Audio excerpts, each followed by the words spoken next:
So U.S. President Donald Trump announced more aid to U.S. farmers amidst growing costs for exports. And he's eyeing more tariffs on items, including Canadian fertilizer, potash to be specific. Here to talk about that and its effects on CUSMA renegotiations is Jacques Shore, Government Affairs and Trade Specialist Partner at Gowling Law Firm. And Jacques, thank you very much for joining us. We appreciate it. My pleasure. Thank you, Roger. I asked this question before. Is this realistic? Will we see this actually happen?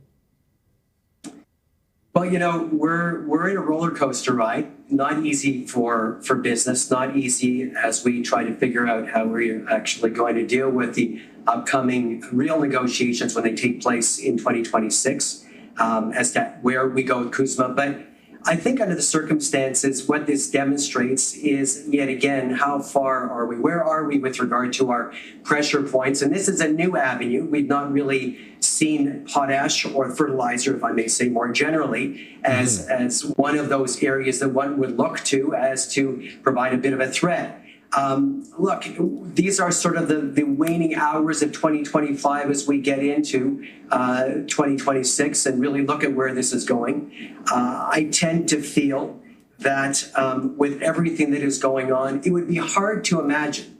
Again, difficult to know exactly where President Trump will be going in this, but hard to imagine that with something like fertilizer and potash, that there would be a risk really to U.S. farmers in the context of something like this.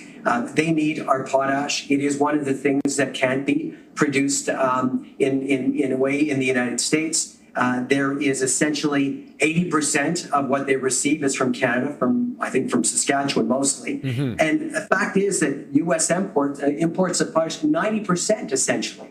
So this may not be the area where one would really suggest a real serious way of dealing with this. But what it does, I think, demonstrate, though, is that we are in negotiations at the moment. I think our Prime Minister is doing as well as he possibly can in these circumstances. Last Friday was a good day. It appeared that both President Sheinbaum of Mexico and our Prime Minister had what looked to be very positive discussions with the President as he described it. So we have to sort of fasten our seatbelts, recognize that we are in this game. I've described it as basically a good full 9 innings, maybe some extra innings along the way. And here we are with something to think about. And I think with the extra innings, there won't be a guy on second base either.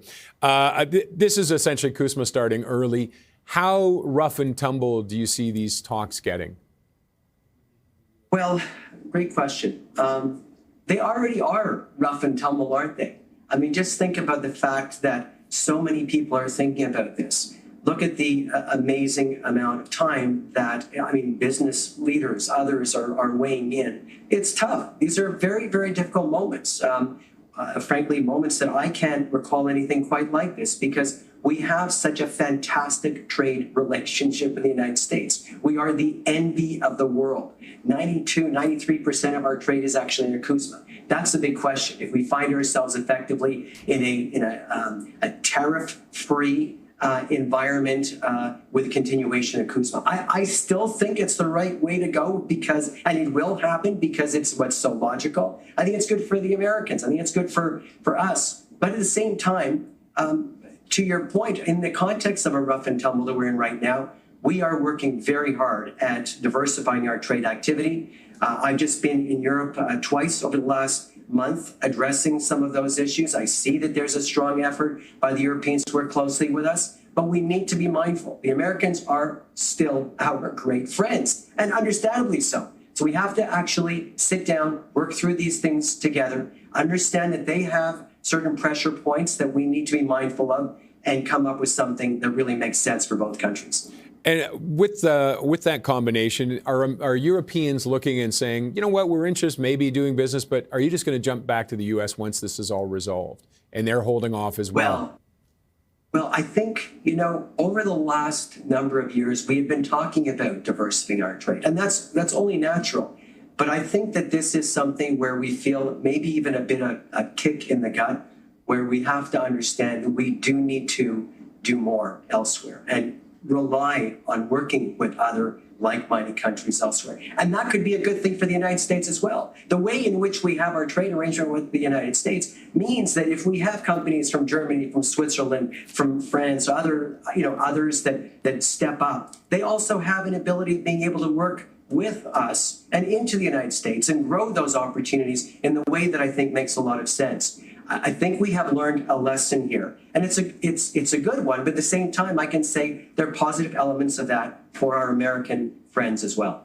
And of course, as we go to the table with the U.S., it would be nice to have that in the back pocket, that we have alternate deals and possibilities. Do you see CUSMA getting resolved by, how long do you think it's going to take to renegotiate CUSMA realistically? And do you think it will survive? There's a time frame.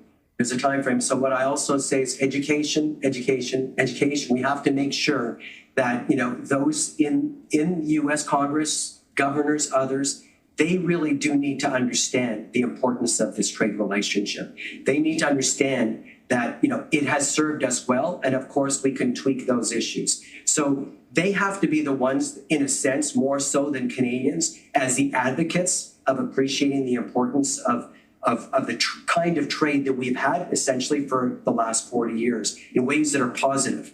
I continue to be positive. Roger, I think that it's the right way to go. It's the way in which we approach negotiations. We need to look at that, the way in terms of what do they need. We have lots that we can offer.